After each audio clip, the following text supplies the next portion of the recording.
Киностудия «Грозный фильм» имени шейха Мансура при содействии телеканала ХАС ТВ представляет художественно-документальный фильм «Аул». Авторы проекта Султан Шавхалов и Ибрагим Можаев. По сценарию Султана Шавхалова. Режиссер-постановщик Аслан Асыгаев.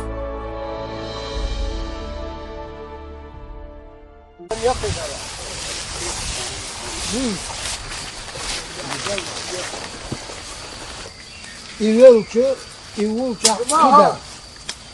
Так, туда. Оператор. Амин. Аллах, амин. Фатиха. Аузу биллахи минаш шайтанир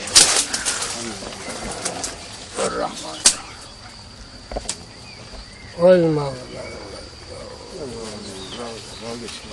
Из истории нам хорошо известно, что аккинцы делились на два общества. Вачалкоевское и Парчкоевское общество. Вачалкоевским обществом, как известно, правил Шихмырза Ушермаев, а Парчкоевским обществом правил Махди. Но на политической арене они в одно время расходились мнениями, в другое время сходились, разное было. Я не об этом сейчас хочу сказать. Дело в том, что Шихмырза Ушермаев стал жертвой своей политической деятельности и погиб от рук его ненавистников, кумыкских князей. И это приблизительно дата его гибели 1595 или 1610 год. Вот разница, разные авторы по-разному пишут это. Ну, естественно, его племянник был Батай. Батай, он выходит из Арчхоевского общества. Поэтому есть у нас мнение, когда мы искали захоронение Шихмурзы Ушермаева, где может быть захоронен он. Нигде, ни в Чеченской республике, ни в Дагестане, в другом месте нет такого места, как Ших-Каше. Ших-Каше – это вот это место, на котором мы стоим сейчас. Шихом называли русские, все называли Шихмурзу Ушермаева, шихом называли. Ших. И вот есть предположение, которое вероятнее всего нам говорит о том, что вот здесь вот мы видим надмогильную плиту. Она, конечно, моложе, позже захороненный здесь человек. Здесь еще много других захоронений и много надмогильных плит. Вот это место сегодняшний день тоже и носит название Ших-Каше. Поэтому все предположения, что Шихмырза Ушермаев был похоронен здесь, а как может быть он похоронен здесь, если он предводитель Гачалкоевского общества? Мы думаем так, что Батай, его племянник, больше у него родственников не было. Вот этот Батай мог его привезти сюда и похоронить здесь, поскольку он выходит отсюда, из старого Окоха. Вот на основании этих предположений и на основании того, что вот это место называется Ших-Каше, мы делаем вывод, и нигде в Дагестане, ни в Чечено-Ингушетии, нигде другого такого места нет, поэтому мы делаем вывод, что Шихмырза Ушермаев похоронен здесь.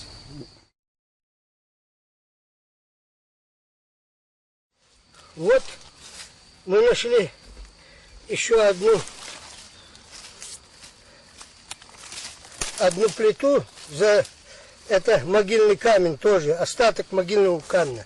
Это свидетельствует о том, что над ними творили насилие, их ломали, уничтожали. Вот один из осколков чурта. Вот такое издевательство делали над этим могилом. Вот вам свидетельство показываю. Я его понесу, положу хотя бы поближе. Поскольку этот вал есть граница этих могилок, этого кладбища. Вот еще часть стелы. Она, видимо, тяжелая, я ее не смогу поднять, но сброшена оттуда сюда. Вот такое отношение местных людей здесь к этим могилкам. Она наиболее, я как уже сказал, наиболее древняя, наиболее старшая, но здесь, безусловно, были еще старшие, ранее захоронения, могилки были. Сейчас их в этих зарослях мы трудно найти, но на сегодняшний день вот эта стела показывает нам примерный возраст этого кладбища. Далеко не полный, конечно. Следы каких-то ударов, нанесены сюда удары какие-то твердым предметом, вот осколки вот, и вот остались шрамы на это. Это говорит о том, что его насильно сбили.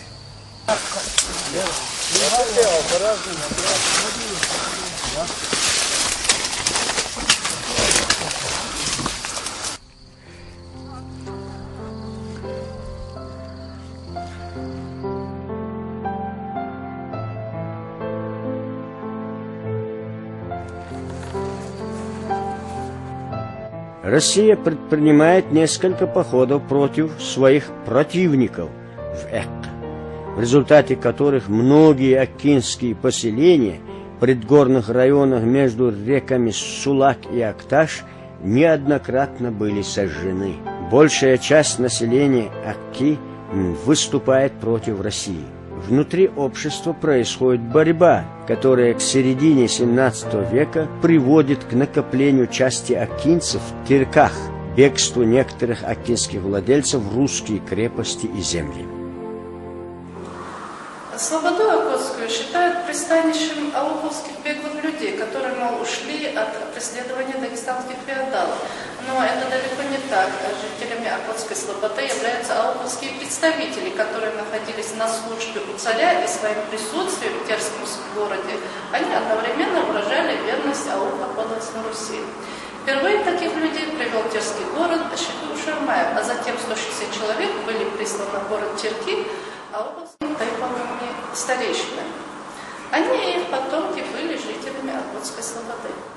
В этот же период начинается борьба между жителями Акки и кумыкскими князьями во главе с Султан-Мутом, пытавшимися перейти на левый берег Сулака и обосноваться на аккинской территории. В первую очередь оттеснит аккинцев с предгорья Ширч-Акка из земель между Сулаком и Акташом. В середине XVII века эта борьба привела к убийству главаря Ширч-Акка Маадия, а затем и убийству кумыкских князей Эли-Ба-Винлам, гора, где убиты князья. Царское правительство, особенно Екатерина II, явочным порядком объявило о создании Кавказского наместничества и распространении своей власти, хотя Северный Кавказ еще не был покорен. Предки чеченцев боролись за свободу, за сохранение своей территории, своих обычаев, своих нравов и своей религии, потому что в царской России существовало крепостное право, а у чеченцев никогда не допускали крепостного права у себя. Тех князей, которые намеревались насадить крепостное право, они изгоняли или убивали. Им было безразлично, это царская власть или местная власть, но лишь бы давала им свободно жить, свободно творить, без крепостного права. В ходе русско-иранского конфликта 1651-1653 годов дагестанские владельцы попытались закрепиться на территории Акка, на реке Аксай, однако были оттуда изгнаны. Это была первая попытка дагестанских феодалов закрепиться в равнинной зоне Экки.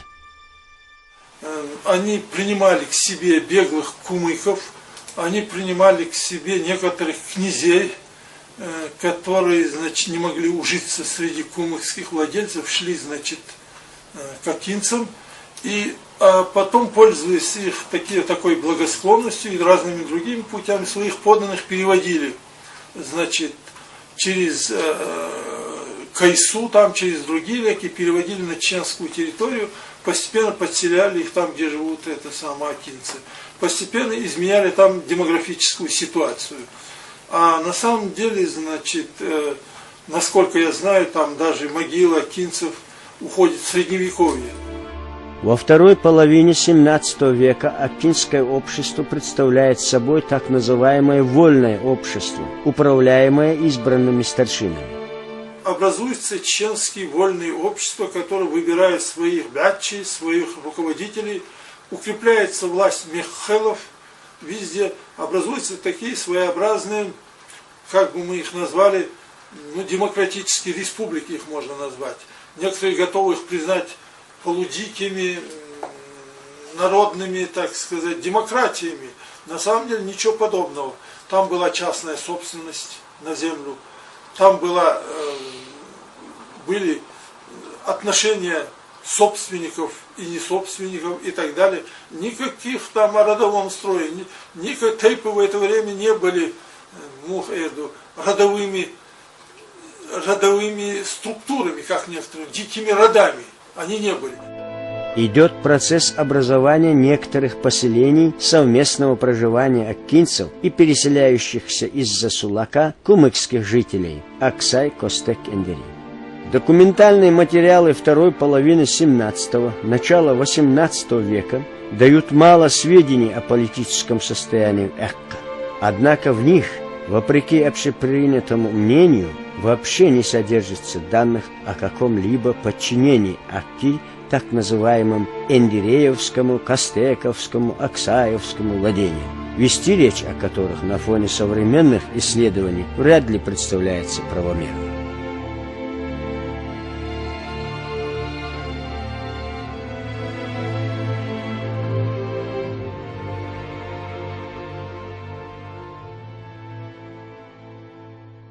Историческая хроника акинцев свидетельствует о самостоятельности общественно-политической жизни в Экка. Это же подтверждается и русскими документами последующего столетия.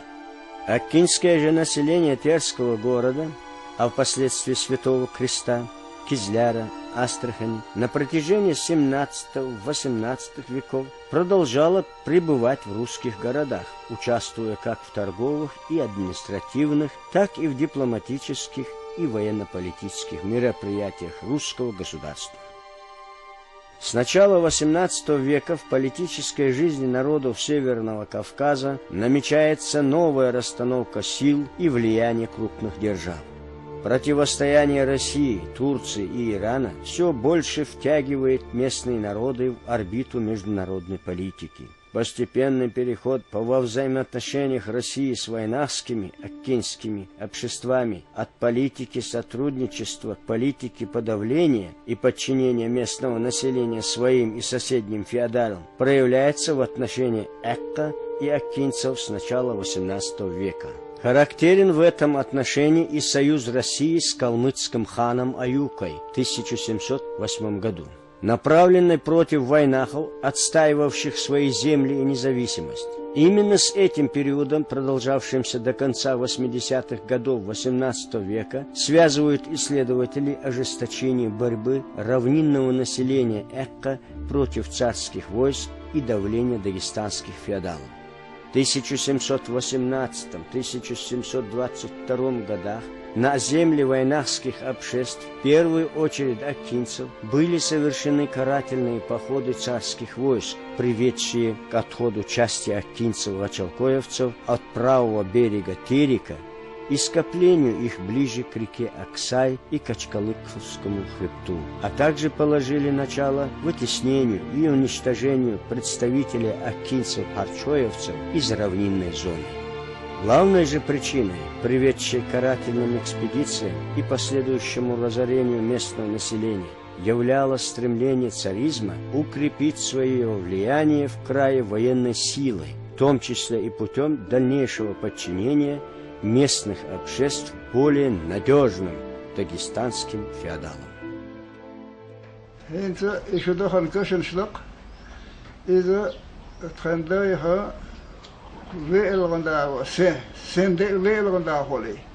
إذا متح غزمة حمو أخشلو تا إمام سيلة وإشاوة تاق اشتعاد لن تخينا ليرش مكلي عيد وندرحر خلو إذي تاق تو دو أندري أوليات تو أندري أولاه مكلي إسكر خل قوبش كريبست خلي توتا تاق إذ تاري دليل غرادة دا شيمت تل تاري بتشا عزم استيتلينو توته ويجتو ير أول سير نشتار وانو إذا حاجة تغير أول يجتو در كورش بالش بيجتو خطة شبه عوانش حكمة ير تتحون دا نخبة بيخشان بان تاقش موه بويت بايش يوين دهر بايش تو ويتا بات دهرا بات تأثر ويقول شما داتش نترال لي بيخش نخبقش تاق تتجا بيخش نخبون شميت تعير اسكر قوب شيرام نيجام دات قان غير نتسر انتنا انت حق لا اسكر تتح صحن خير كتح وش خير خلش مقدات اشت بركز دو تو تاخذت خلو لو كيش نير وين يخن تسكت اسكر خلو إذا تاق بيسن يقليتن شي جو نيولت لن خخكن اولا بونشنا خيام تو اشتا همده شين خيد شوش دان ديزك تاق يا وناه ابوها بيرتشا بونشنا هندي تاق شين كيجي بيرش زودري قامبل كلبس ناخدو هو عون تو خشيت خدو طميت لقى اشترت دق ديها تاعن شويو تو ديها باهن يرش تاق تو نكلا اسكن دحر ويا يرير دحشت كيلو هيني اغار تاق ناشت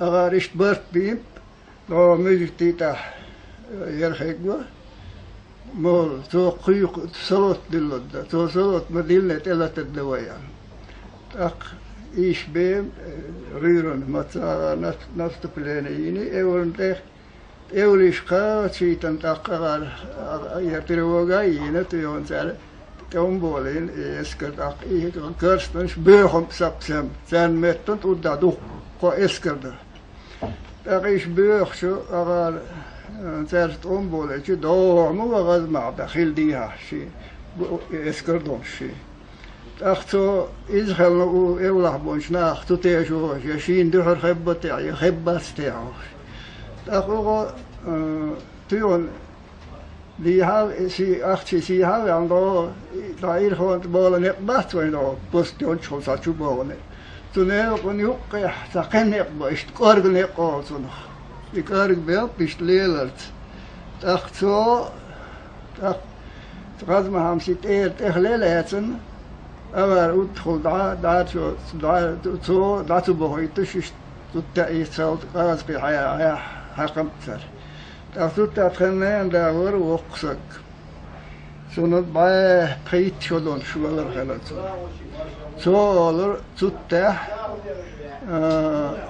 صحن كوادرات متر تحت قطعة يتسجل ويلنو إيش خط خدلات سولر تو إيش تتح كاستر سلوه باوينتا تغيير شو تدخل شيء ترجعت يا عيسى تحر كيلر وعن بدن وشون سكرت تح وشون تربون عشت فيه لكن من جهة إقين وشون وانت حقيقو غلش تختاري كرسني عادل خلط إيش توبيات توب يزن ضيح شو ويوشون تاري شيء سودا تقول تحر دقدينا إيش توب بيلشتغلني تلشتي هاي زين برا أختو يتوب يوجني يوجش يالله أختو عيسين تقين وشور تو عيسين إيش ناقد هذا يوقع قيتني تو أقيد توتر متى وانش توالينو واليجا ليشو إن كتشو بحق نخبات سالنا سالنا التور تنبوينر داخل هيت إيش أقدم هل جواه تو قيولو لاتنا سق ويلش مستان جواه قي هم ماتيكش تق تنداس عم تعيش إنداس vi hamada tvit dit turadit tunt rado tavel wai tun mexlei dit turadit fi am fi shavonch kudavola hin i hamas der goinda is dit staden hamasla tak fi buch bon yazdin hamdat ya aldesh dan gasen is hart balaso hart khaygo is ba balaso ba khaygo tek da shay is da ham gen rama dat stok ist woller zum tak خيمو زين ده هند وشيرش كشن شكاته يعيسى ويلغشا سطو حاجة قدا وترانزو شيرش كشن كشن ودر كشن شكاين شو تدا خن كشن سناب كشن شكا تخ شي تار الحرها بيرج شي دا يورت ولا دون كشن شكاوه تا دو الي بوينچا مت كتا الي بوينچا مت كتا نلاقا تته هو تا يوري لا سكيورتي عيرك البهم دو وج اورزايلو وج عالشولتو وج عيسى وج ويلكشو وج سطو حاجو سندا عبد الحميد وايش صحيح هم شخص ونا ديشا قا وديه الخير همش ايش خير ده دخل ايش توي ليش قال ديش صديان هم ده قصديش عندك دو ايش بين زام الليش زام مثلا شنو ها число хатсон so bist wohl der nächste ich sagt dir ach so nächste der no nach der Gulden du machst ja schon nicht gesagt nächste Gulden der geht der nicht hier besondere der ist der geht bereit die hat er nächste Woche schon lesen bis nach lesen nach der ist حق باوي لا ساعه وغيش das nächste Jahr joch ja mal ja kann admش سبحان الله يحق ده شو بيقدر يعني ايش تقول يقول هنسا وساعتنا تعشى مت كرس شو ديخكن تلاتها قنيتني هنسا تعشى مت بالقلياي. Персидский поход Петра I и закладка крепости Святой Крест на Сулаке немало способствовали уменьшению территории и влияния Экки. С разрушением села Эндери, июль 1722 год, большая часть кумыкского населения бежала в аккинские селения Шеберло, Эвла, Мохберде и другие, куда вскоре при прямом содействии царской администрации на Тереке и Сулаке стали переселяться и кумыкские владельцы, притязавшие на власть над якобы бежавшими от них кумыкскими жителями. Войдя в доверие царского правительства, они затем пытались объявить свои права на все местное население.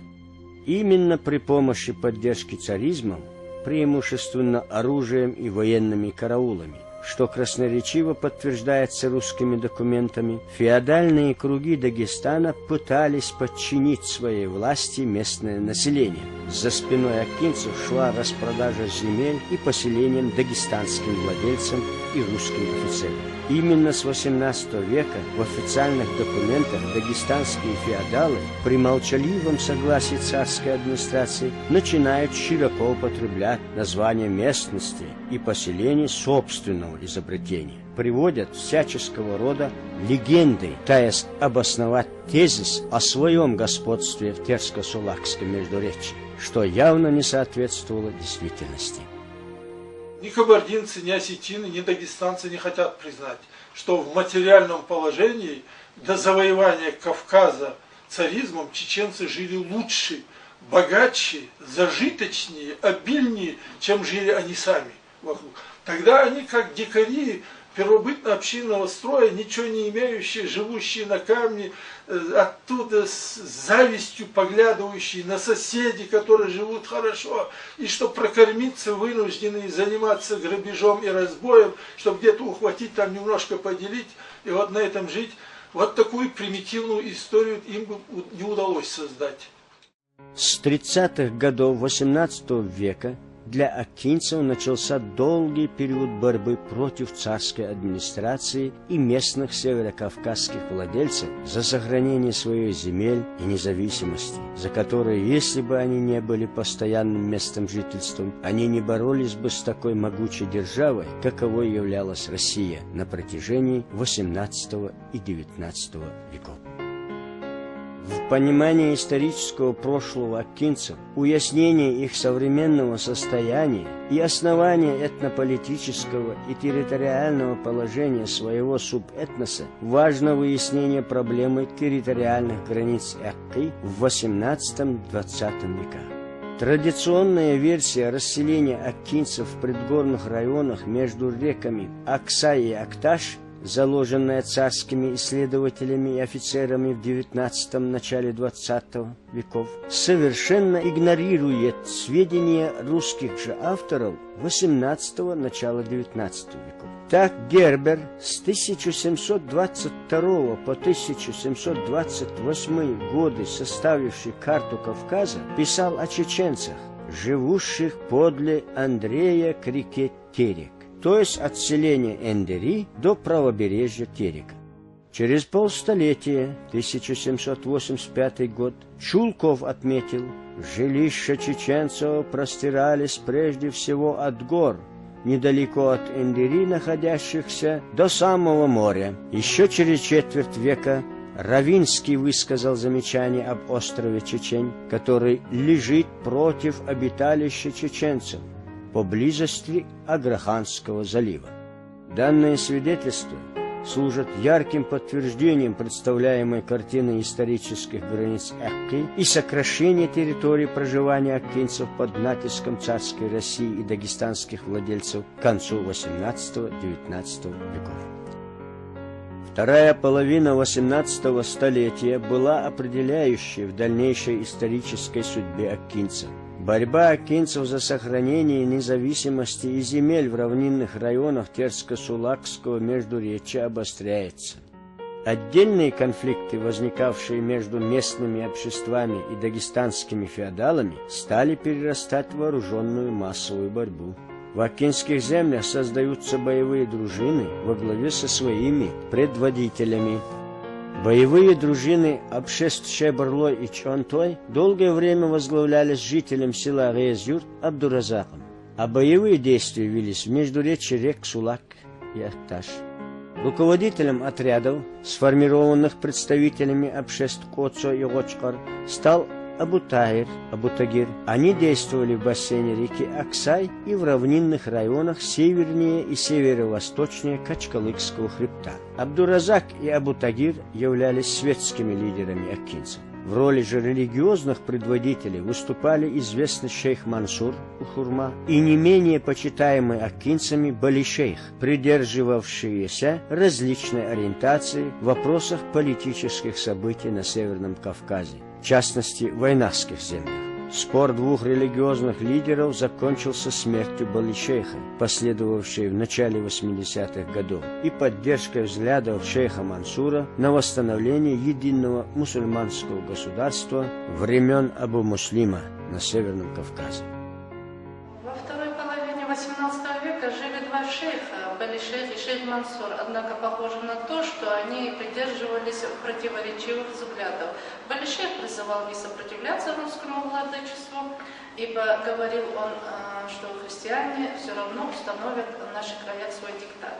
А шейх Мансур, как показали последующие события, был ярым сторонником за мусульманское государство из земель Дагестана и Вайнахской земли. Но другая часть старшего поколения утверждает, что Бали-шейх жил во второй половине XIX века, но по нашим данным он жил до начала Шенгенской войны.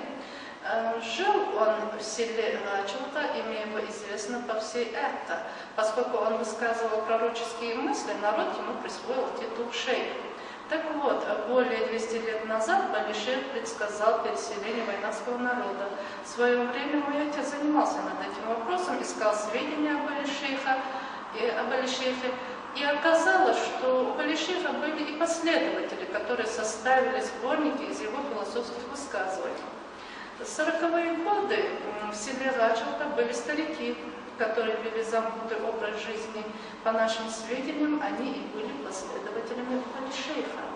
И есть сведения, что эти старики, как-то увидев толпу молодых людей, которые смеялись, обратились к ним со словами: «Зря веселитесь, настанет время, о котором говорил Бали-шейх, когда акимцы, стоя вон той холмы, что находится ниже клавиши, будут обливаться слезами, будучи не в силе поселиться в своем собственном доме». Молодые люди отшутились и не восприняли сказанное всерьез. Эти сведения переданы моей прабабушке, которая жила до глубокой старости. Найти эти философские высказывания так и не удалось, но из уст старшего поколения удалось установить следующее. В последние дни своей жизни, когда был болен, Бали-шейх говорил, что скоро на наших землях начнутся войны. Он имел в виду войну горцев с царизмом XIX века. Он предсказал о разрушении села Вачалка, о гибели людей. Также им было сказано, что появятся железные быки, птицы, расстоянием 1 месяц люди будут преодолевать за 1 день, а в 1 неделю за 1 час и так далее. Предсказал Отечественную войну и поселение войнацкого народа. И после всех этих долгих высказываний он добавил: придет время, наступит мирная и сытая жизнь, что может играть между собой коза и волк. И после всех этих долгих высказываний он добавил: придет время, наступит мирная и сытая жизнь, что может играть между собой коза и волк, кому бы в то время жить, восхищенно закончил Бали-шейх. Бали-шейх, догадавшись, что односельчане намерены построить ему зирк, и в завершении он указал, чтобы земля на его могильном была ровной и без надмогильной плиты. Это завершение было соблюдено по всем пунктам, но старики все же решили выделить могилу, и на месте могилы Бали-шейха есть небольшая выемка, примерно 35-40 сантиметров сечения. وير شو دار شو ما يرمي ير شنت حرق عليه كشن شلا ده شيء بعد كوبعة شو حرق عبخكم نخبة ويقطع حين ويتسوق إذا قوش درك خك ولا شيء كشن تأخذ الدواء أخ شيخ منصور راقة شيخ منصور طعمبين سنز طعمبين عبخكم بين نخبة ويقطع إذا هذا تقبيه هذا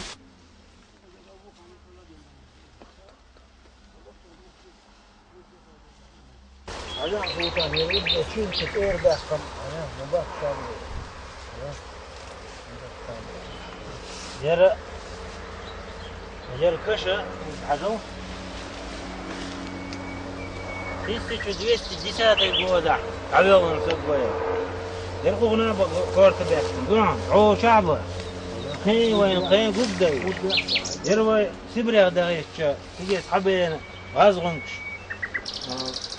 حتى وين دز شيرت شمدي وين دقع سديسيت وين فيترين كدين كورتش بيان ويسبريغ قديش وين دايش وين بقي ويجر شموي ثار لي غالي في كراكرين هارنا شي يعرف يخرج واحد يضم باي دقابة سيقع إيش بيغن كورتش دقبة وين كان دي واحد يش كان دقابة بوين إيش تسوي نعم ده Дитце не гордол, что وين كيجي شا ناس عنا ديت لما يقدر عم داك وين ديت ليش تا كرتش هارنا زم شا وقت شا مسألة كرتش هذا إيش تا إيش خلاص عيقني عن ويغدي شا Здесь тоже есть. 1220 210 وده يازين منه يا عرجون أدتونها وانت أخيك جا رمرنا تعانو بريود عليك تعانو يردق دق عليه يرمو غدين قاول كنت أنا هم مخلص كنت هم بريء يربط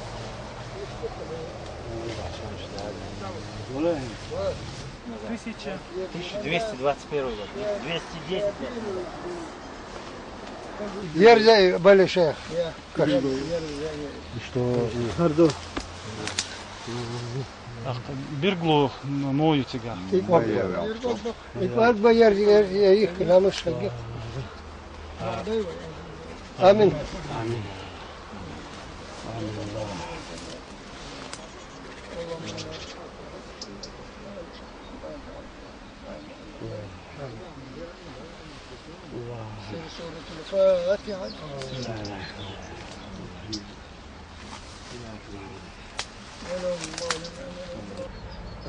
Tabii goyiş tabii bir kazak dedi. Tam boş. Uçur on sidar dedi. وسيد إمامه شو ووشق قيتش أشتوتا يقدم يا يزال عشان الرجال يقع كرك بنا يا نخ كويس Sarklıkönlü Zoborçuk mahali yer dino toşin Kavul. aşağı uçan aş puru uçan işte svarki te eçki khaza golik bamek işte. Oh is aan lo en gorni uli sah Abbas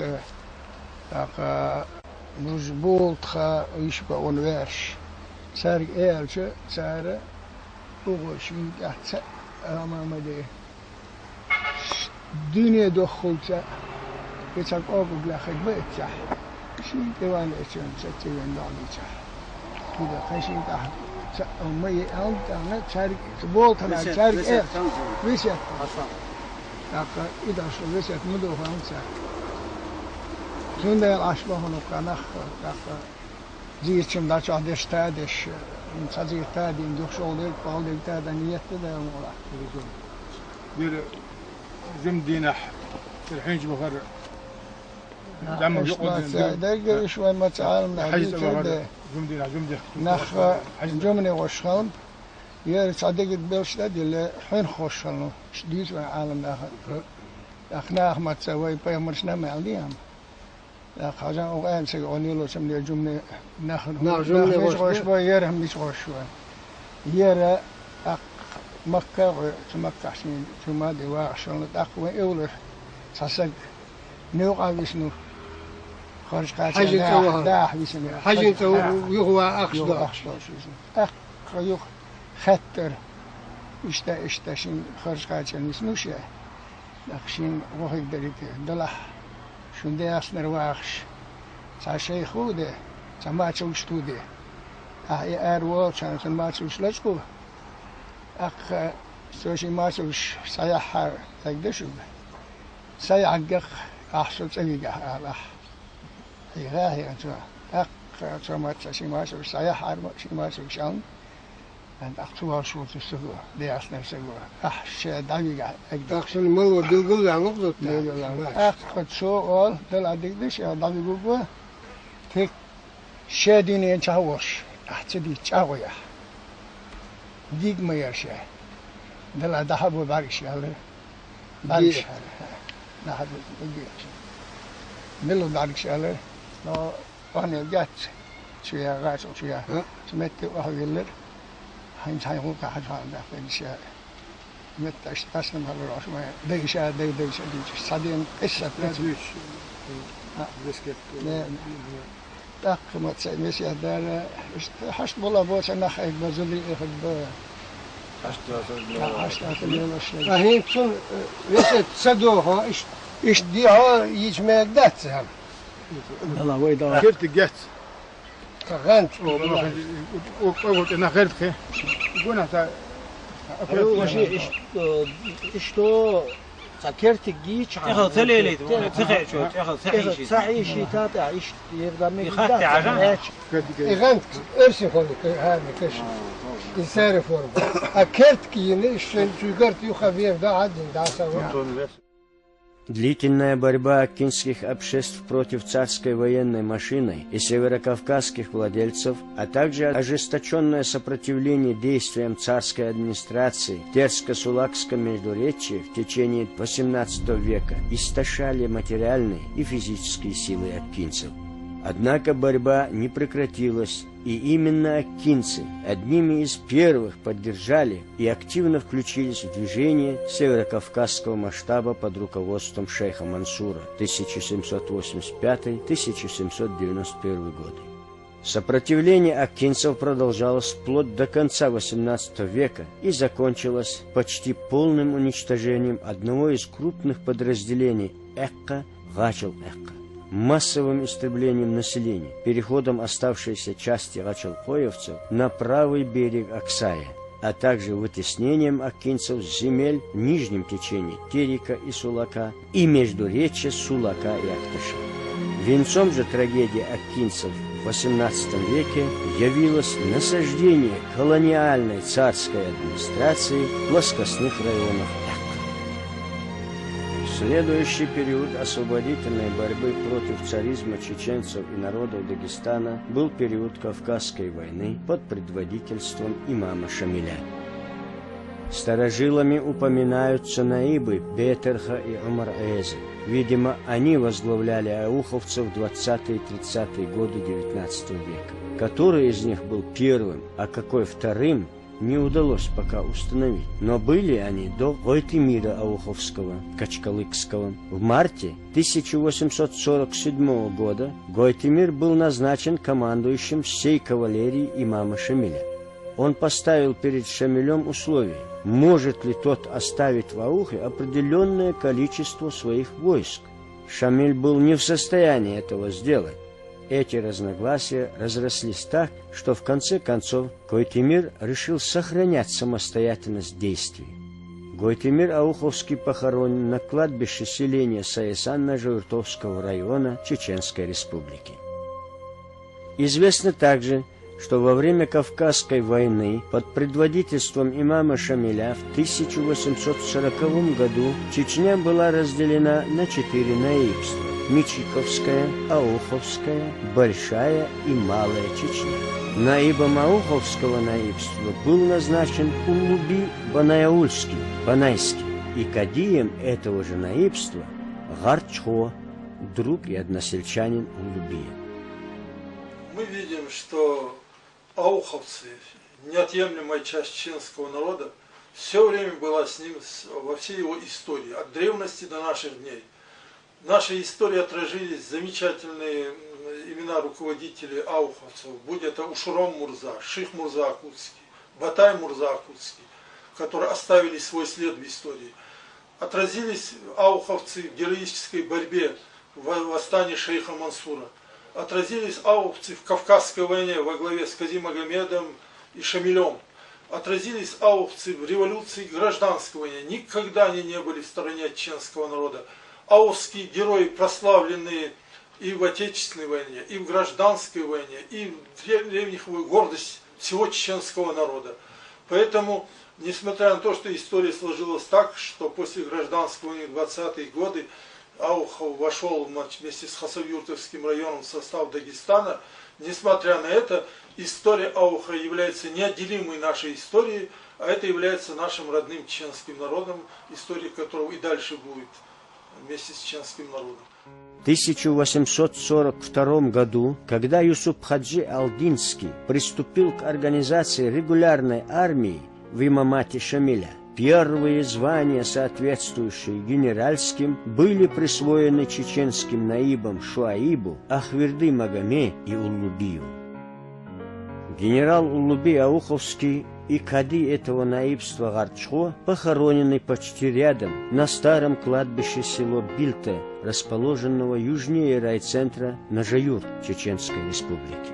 В 1859 году был пленен имам Шамиль. Однако и после этого не состоялся долгожданный мир. Народы продолжали бороться с колониальной политикой России вплоть до 1914 года. Естественно, акинцы и до начала широкого народно-освободительного движения горцев Северного Кавказа, ведшие борьбы против царизма, активно и органически влились в боевые силы более высокого уровня сопротивления. Они принимали активное участие не только во всех наиболее важных сражениях периода Кавказской войны, но и действовали в тылу царских войск, совершая вылазки, постоянно тревожили крепостные укрепления, совершая нападения на разъезды. Особой славой, мужеством и отвагой покрыли себя в наиболее ответственный период такие известные личности среди акинцев, как Гойтамир Качкалыкский, Улубей Ауховский, ставшие вровень со своими боевыми соратниками Бейбулатом Таймиевым, Байсангуром Биноевским.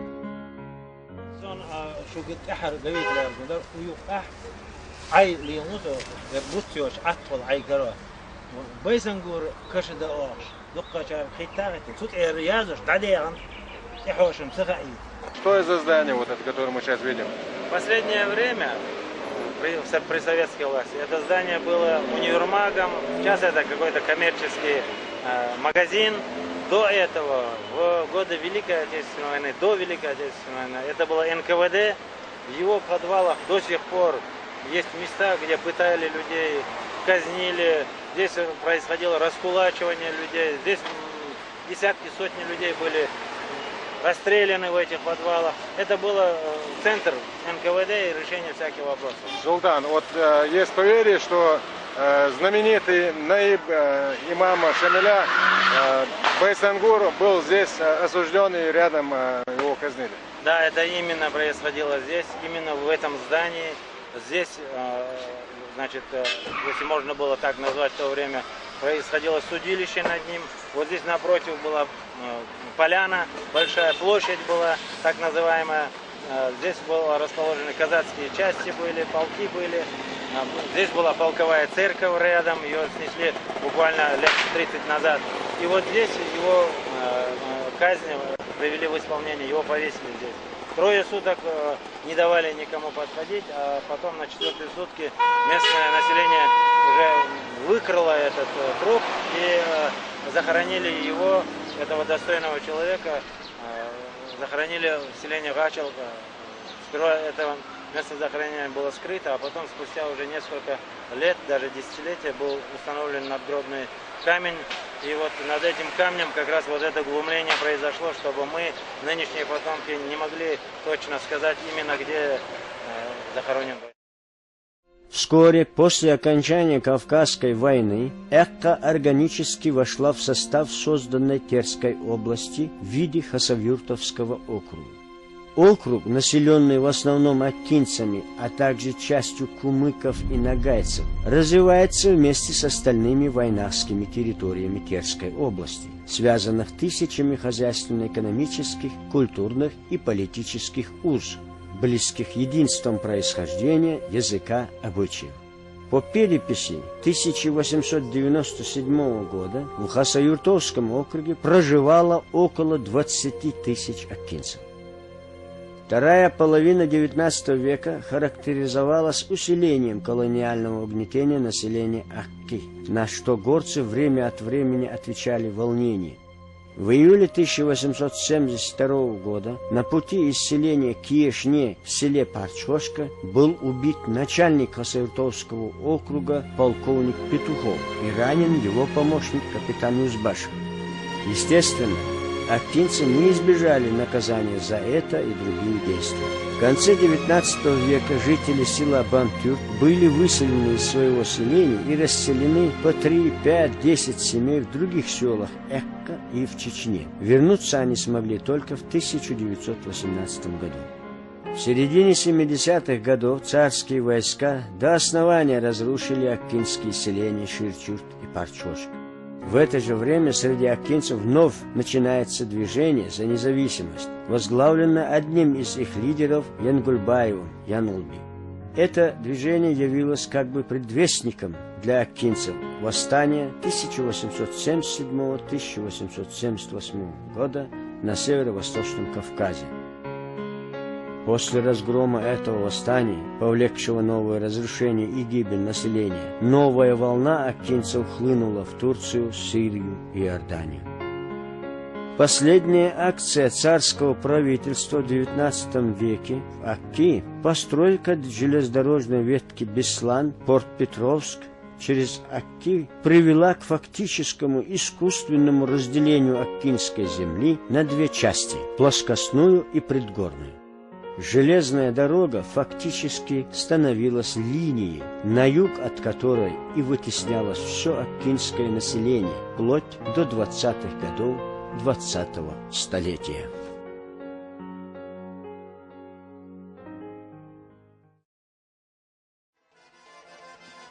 В период октябрьских событий 1917 года и гражданской войны акинцы находятся в гуще процессов, происходящих в крае. Движение местного населения на территории Хасавюртовского округа проходило преимущественно под лозунгом национального освобождения и в то же время находилось под сильным религиозным влиянием. Во главе освободительного движения акинцев стояли признанные духовные и светские лидеры Абдул-Ахаль-Хаджи, Чупалов-Абети, Балиева-Мингибетар, Арцахаджиев-Дарца, Индербиев-Арби, Улубиев-Паша и другие. Акинцы боролись против бичераковцев и деникинцев, создавали боевые повстанческие отряды, такие как Щерча-Юртовский, Кешинауховский и другие, находившиеся под единым командованием признанного духовного лидера акинцев Абдул-Ахаль-Хаджи. В отдельные периоды акинскими отрядами контролировались как весь Хасавюртовский округ, так и железнодорожная линия от Сулака до Аксая. Вскоре после образования Горской АССР и Дагестанской республики и установления советской власти на Северном Кавказе в отношении акинцев Эхки Хасавюртовского округа были предприняты акты беззакония. Так, в 1921 году, воспользовавшись сложной экономической и политической ситуацией, сложившейся в крае, дагестанское руководство обратилось в центральные органы с просьбой о присоединении Хасавюртовского округа к Дагестану. Была проведена и так называемая предварительная работа в целях представления данного шага как акта якобы добровольности акинцев. Дагестанское руководство о своем стремлении завладеть всем округом не только объясняло свои притязания якобы этнополитической и территориально-экономической принадлежности округа к Дагестану, но и прямо фальсифицировало документы о якобы страстном желании акинцев присоединиться к Дагестану. Так была сфабрикована телеграмма в адрес Терского исполкома во Владикавказ, посланная Тимирхан Шуринским ревкомом Дагестана от 20 марта 1921 года. Следующего содержания. Ауховцы, по сообщению товарища Муромцева, категорически отказываются присоединяться к Чечне. Стоит ли их принуждать? Границы таким образом остаются старые по границе Хасавюртовского округа. Из архивных материалов 1921 года, доступ к которым был получен только в последние годы, явствует, что все без исключения акинские лидеры выступали в тот период как против присоединения округа к Дагестану, так и категорически против расчленения Эхты на какие-либо части. То есть они, отражая чаяния всех акинцев, полностью осознавали только целостностную Эхты, являющуюся восточной частью Вайнахской земли. В результате присоединения Хасавюртовского округа к Дагестану многотысячное акинское население оказалось искусственно оторванным от своих соплеменников-вайнахов, что не могло положительно отразиться на их дальнейшем развитии. Так была зажжена очередная горячая точка на карте Северного Кавказа, потенциально подготовившая будущее столкновение на межнациональной и межгосударственной почве. Сам факт закулисного присоединения акинских земель к Дагестану длительное время скрывался от местного населения, что также весьма четко характеризует политическую линию тогдашнего руководства республики. Сообщение о присоединении округа к ДССР всколыхнуло акинское население. Многие лидеры и рядовые жители решительно выступили против этого акта. В ответ начались преследования акинцев. Репрессии в первую очередь направлялись против духовенства и бывших командиров и партизан, а затем охватили широкий круг людей.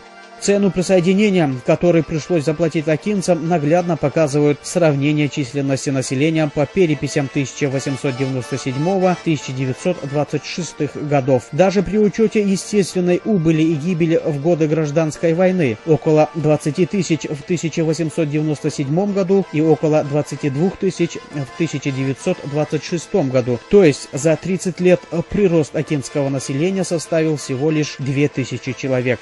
Перепись 1926 года, использованная впоследствии при новом районировании Дагестана, показала, что в Хасавюртовском округе на тот период проживало 22 тысячи акинцев, будущих в Хасавюртовском, Бабаюртовском, Каранагайском и Шелковском районах. Из них 17 тысяч или 48,2, что составляло большинство, проживало только в Хасавюртовском районе. Более 3000 человек или 19,5% в Аюртовском районе, причем из 21 населенного пункта, в которых были учтены акинцы, они проживали компактно в 18 мононациональных по составу пунктах. Из 96 пунктов Хасавюртовского района акинцы проживали в 65, причем акинских поселений было 55. В целом же по Хасавюртовскому округу акинцы проживали в 92 населенных пунктах, из которых 79 состояли только из акинцев. Особо нужно сказать о селе Бильтаул, которое до 1921 года находилось в составе Хасавюртовского округа и во время депортации чеченцев Дагестана входило в Ауховский район. Это село после ссылки было заселено лакцами и переименовано в село Тухчар. Позже, в 70-е годы 20 века, туда же были заселены и аварцы. По возвращении на родину бильтаульцам, как и коренным жителям других сел бывшего Ауховского района, путь к своим родным очагам был заказан. В настоящее время только их самая малая часть проживает по известной причине в родном селе. Остальные в основном расселены в селах Хасавюртовского региона. Статистика, однако, не в состоянии дать представление о той напряженной ситуации, которая сложилась в Хасавюртовском округе, затем районе, в результате волюнтаристских действий верховной власти. Обнаруженные в архивах документы отражают этнополитическую нестабильность в разделенных границей районах Дагестана и Чечни. В официальных документах отмечалось, что страдают тысячи акинцев, так как делопроизводство в сельсоветах в порядке коренизации осуществляется на кумыкском языке. В течение 20-30-х годов под различными предлогами все наиболее активные и авторитетные лидеры были репрессированы.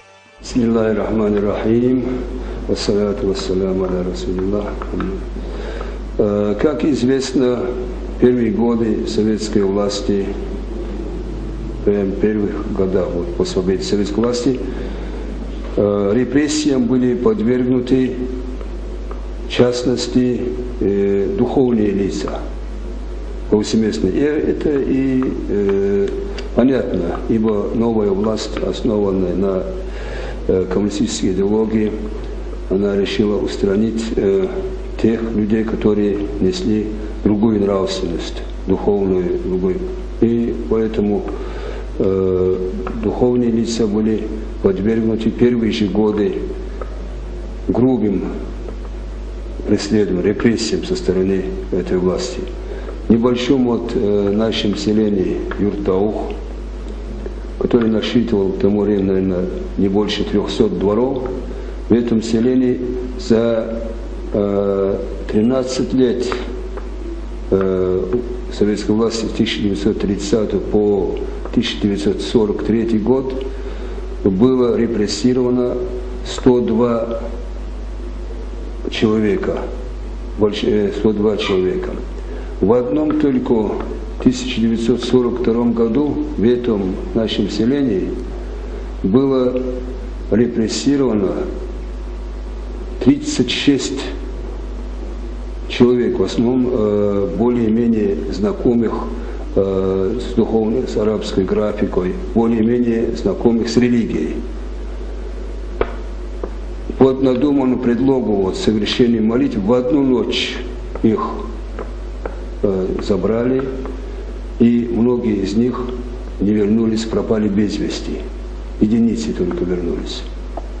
Очевидцы рассказывают, когда арестовали того нашего алима, выходца с нашего селения Исмаилова Ахми, и следователь его, пытал, он, бросил, в то же время вместе с ними были конфискованы все религиозные книги, их Кораны и другие религиозные книги, и заставлял его, бросал этот следователь под ноги ему Коран священный и заставлял его топтать, требовал, чтобы он наступил на эту священную книгу, топтал. Вот очевидцы рассказывают, что он не исполнил этот приказ, не наступил на священную книгу Аллаха Субхану Та'аля, и таким образом вот мученически был он казнен. Но однако он не стал святотатством заниматься. Можно сказать, героически погиб. До нас доходили слухи, что вы обучаете людей в религию. Кто вам разрешил это? Откуда? Кто позволил? Где разрешение? Надо было знать, прежде чем обучать религию. Он позволил вам. Отвечайте.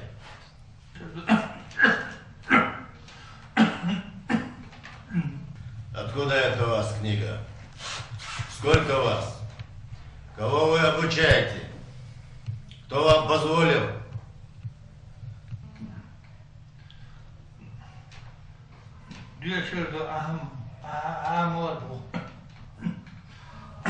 Отвечайте. Сколько вас алимов? Сколько у вас учеников? И где у вас эта контора, где обучаете?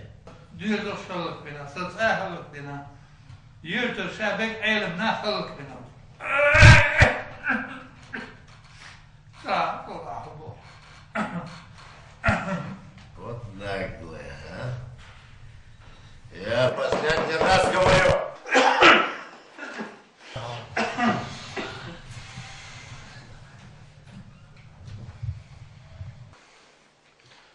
Это ваша священная книга? Немедленно наступай на нее. Так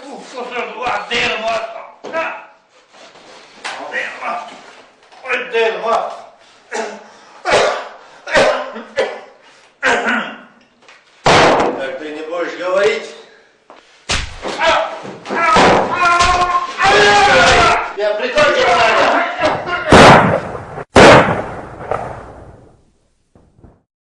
За это время были уничтожены не только люди, но и изъяты свидетельства материальной и духовной культуры акинцев, древние рукописи, исторические хроники. Многое потеряно безвозвратно, однако часть материалов все же должна была сохраниться в различных архивах Дагестана и России, различных библиотеках конфискаторов. Задача – найти их.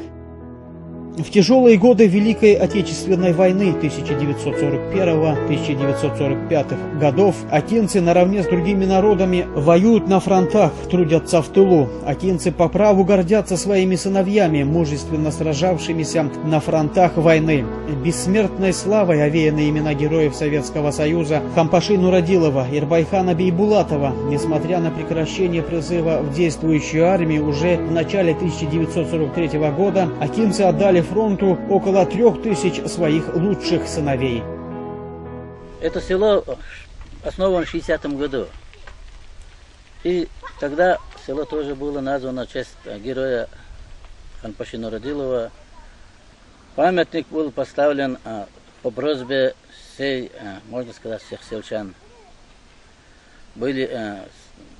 Много было ветеранов в этом селении, участников Великой войны. И по просьбе была просьба, я помню, в Москву, дагестанское правительство. Эти 920 фашистов, это цифры откуда?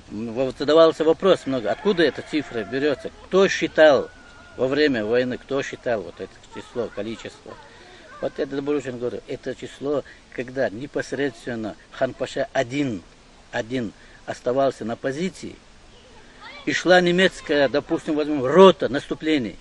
И эта рота уничтожалась. Был человек, который уничтожил больше фашистов, чем Ханпаша. Я, во всяком случае, истории своей жизнедеятельности, будучи, когда я учился и в школе, и в учебном заведении, я лично такого героя еще не слышал. Но подтверждалось то, что во время Великой Отечественной войны любой наш советский солдат или офицер, если уничтожил 300 немецких солдат,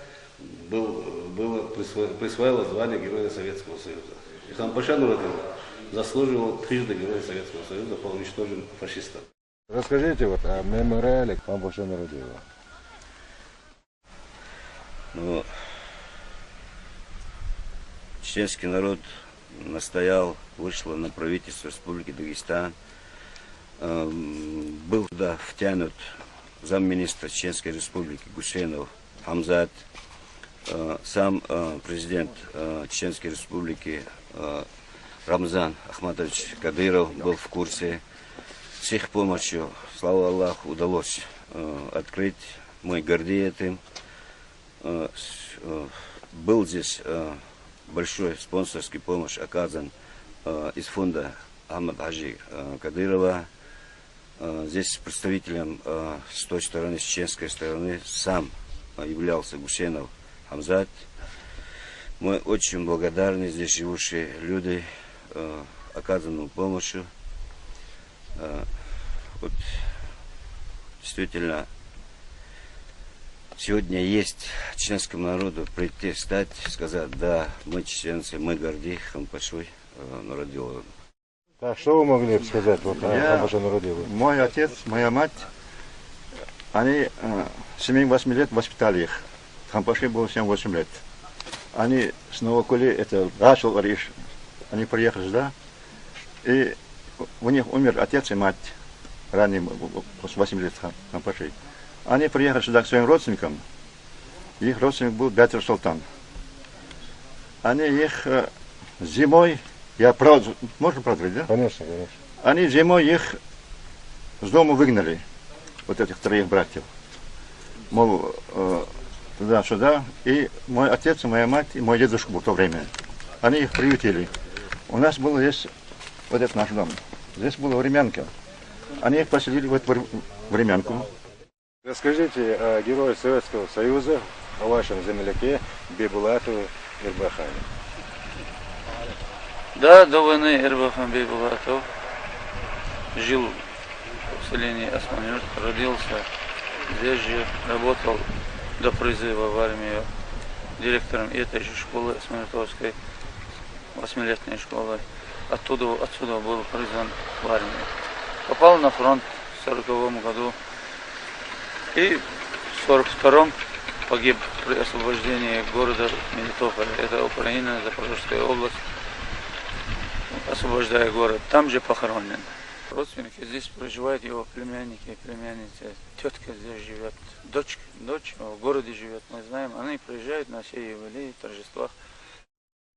На презентации вот этой книги памяти, в этой книге памяти больше 25 тысяч участников войны, принявших участие в Великую Отечественную войну. Она презентована на прошлой неделе.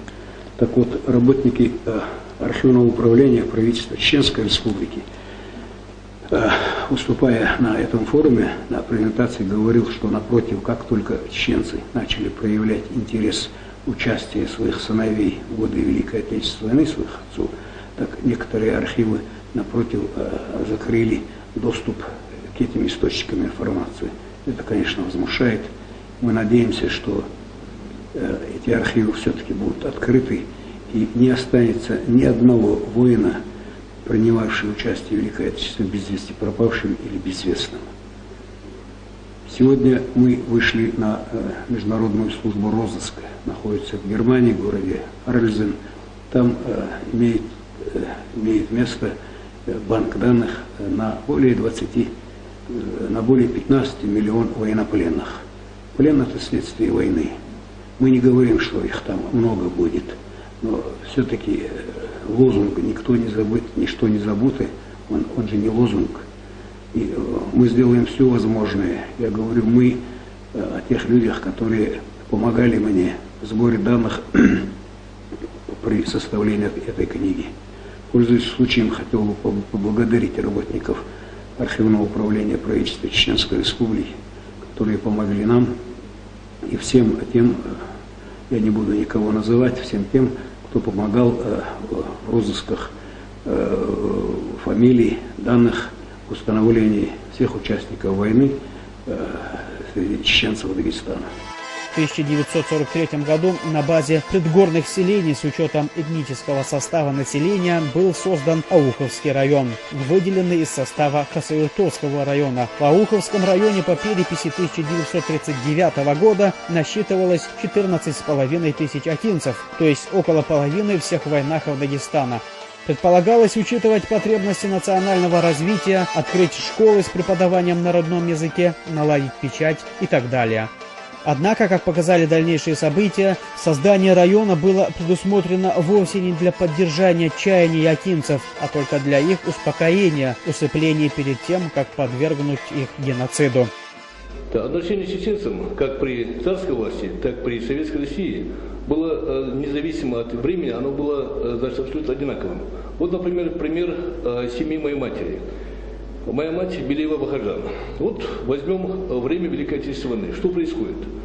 В 1942 году мой дядя Белеев Абдулхалик, председатель колхоза, соответственно, он имеет бронь, но тем не менее его не призывают. Тем не менее он добивается, чтобы он ушел на войну, потому что считает, я мужчина, я не могу сидеть здесь командовать колхозом. Он уходит на войну 7 марта 1942 года. Его младший брат, если брат старший ушел, тоже считает невозможным для себя проживать в этом селе. Вот село Акташалух. Белеев Камиль тоже уходит добровольно на войну. Проходит несколько месяцев, их отец Белеев Хасантав возрастом 94 года арестовывается органами НКВД. И за что? Вот я когда обращался с вопросом реабилитации, в 90-м году я получил ответ от прокуратуры Республики Дагестан, где было следующее содержание. Было заявление от имени моей матери Белеева Бахаджан. И там дословно сказано следующее. Ваш отец Белеев Хасантав являлся членом антисоветской группировки, которая работала на, значит, дословно, на восстановление буржуазно-помещичьих порядков. Органы следствия установили, что этот старик, 94-летний, должен составить делегацию из 3 человек, добраться до Турции, это еще 1942 год, когда границы все закрыты, добраться до Турции, попросить правительство Турции объявить войну Советскому Союзу. Это в то время, это старик, который дал фронту 2 сыновей, то есть всех, кого имел, больше не было. Этот человек по 94 года таким образом пропал, ему был срок, значит, 10 лет лагерей, соответственно, нету могилы.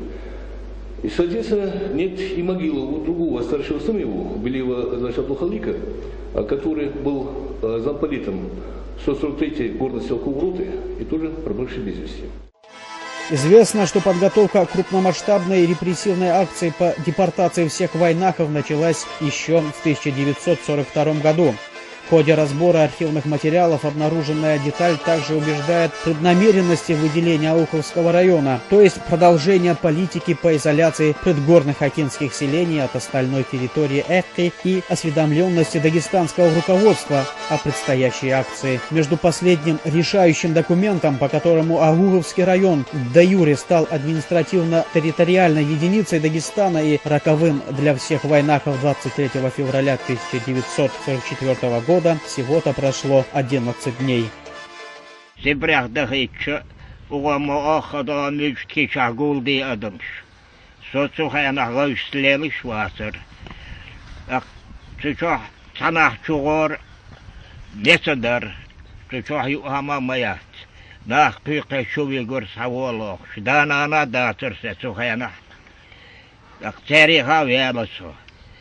Иш бел бисам цари хамаха сон.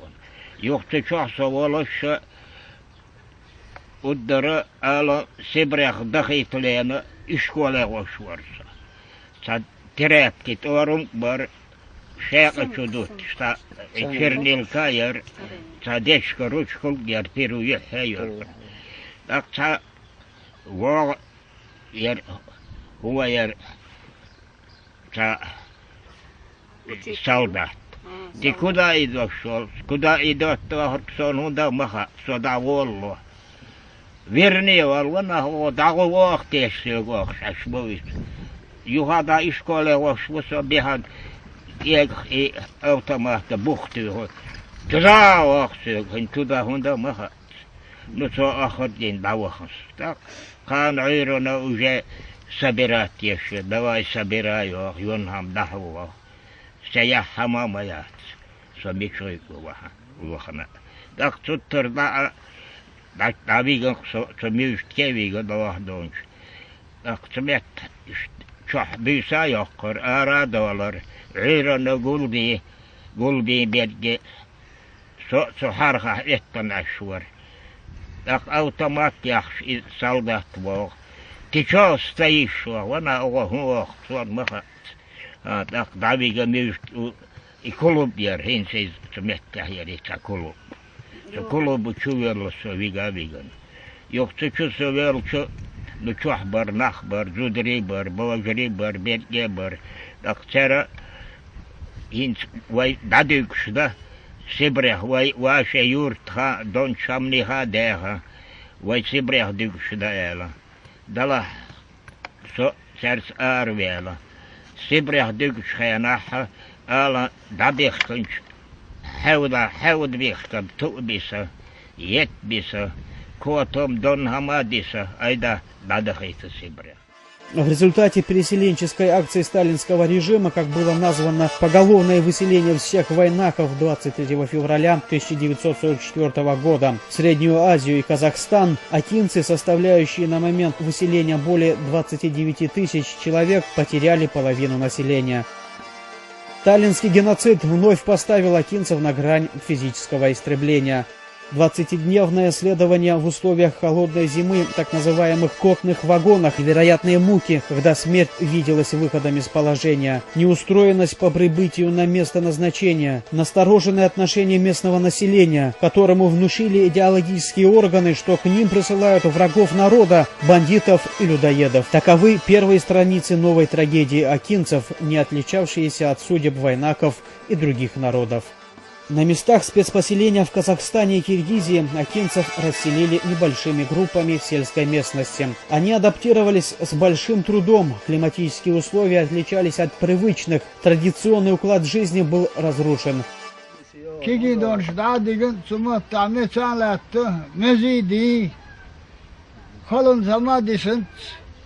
До 47 года голодный дархолок.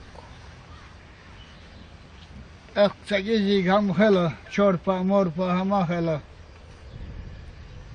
Иш, чмотта, иди, и киргизах, и дюнеди инцаден. Сигада отсама дихугуш. К этому добавились еще и продолжавшиеся многие годы акты, унижавшие гражданское и человеческое достоинство людей, ежемесячная регистрация в комендатуре, роспись под словами «за выезд местности согласен на 20 лет каторги». После выселения акинцев на основании указа Президиума Верховного Совета РСФСР от 7 июня 1944 года об административно-территориальном устройстве районов Дагестанской АССР, Агуховский район был переименован в Новолакский, причем часть территории передана в состав Казбековского района. Все населенные пункты также получили новые названия. Районный центр из селения Ярыксуаух, Гачалка, был перенесен в селение Банай-Аул, переименованный в Новолакское. Было сделано все для того, чтобы уничтожить всякие следы проживания чеченцев и акинцев в Дагестане, стереть из памяти людей сами названия Эхка, Аух, Акинец, Ауховец. Архивные материалы показывают, как скрупулезно и методично занимался этим бюрократический госаппарат. Села Новолакского района из горных Кулинского и Лакского районов Дагестана переселялись лакцы, а акинские села Казбековского района – соседние аварцы. После выхода указа Президиума Верховного Совета СССР от 9 января 1957 года акинцы, как и все войнаки, формально получили возможность вернуться домой. С мая месяца 1956 года, еще до решения 20-го съезда ЦК партии о реабилитации высланных народу, о культе личности Сталина, некоторые семьи и отдельные группы семей начали возвращаться на свою исконную родину, Дагестан и Чечено-Ингушская Россия. Хасавюрты на станции начали сходить в основном семьи тех чеченцев, которые проживали и в Ауховском районе, и в селах Нажиюртовского и Саисановского района Чечено-Ингушской Ассии. Конечно, сам Кавказ, скажем, в частности в Дагестане, злой мачехой, в общем, встретила родина своих бедных странствующих сынов по вине политики того времени нашего государства. В Хасавюртовском регионе возвращающихся тоже встречали, как говорится, в штыки. Днем и ночью их преследовали, а говорить о том, что они могли бы пойти к своим очагам, об этом и речи не было. Однако руководство Дагестанской АССР решило внести в указ свои коррективы, последствия которых фактически сказываются до настоящего времени очень негативно на ситуации в регионе. В места выселения акинцев были в срочном порядке откомандированные полномоченные по так называемому оргнабору. Они были снабжены спецудостоверениями, в которых оказывались обязательные пункты размещения акинцев в Дагестане. При этом оговаривалось непременное условие: возвращение возможно лишь в том случае, если акинцы согласны поселиться в местах, указанных в удостоверениях. Было разрешено поселиться в 5 районах Дагестана. Территория же бывшего Ауховского района, то есть колыбель и этническое ядро акинцев, для них оставалась под строжайшим запретом. Поэтому 1956 и 7 год зиму прибывшим в Хасавюрт и северный Хасавюрт людям, семьям Дагестана, дагестанских чеченцев, ауховцев и чеченцам из сел Часа пришлось какими-то своими способами, придуманными там, пережить вот эту зиму. Потому что были дети, старики, женщины и так далее. В общем, понятно. Я напомню очень прекрасно, наша семья тоже пришлось переехать, наша семья вот внизу, здесь в Хасавюртовском районе, есть село Кандарау. Как сегодня, помню, вот по берегам обрыва речки Ирексу, мы-то на квартире были, а вот жители Чеченской республики, возвратившиеся и не пустивших, которых не пустили домой, свои села, как кроты вырыли вот такие пещеры-гроты в этих обрывах, они завесили входы одеялами и в нечеловеческих условиях пережили эту зиму. Мы детишками, катаясь на салазках, в эту зиму часто ходили смотреть со стороны на их вот это жалкое существование.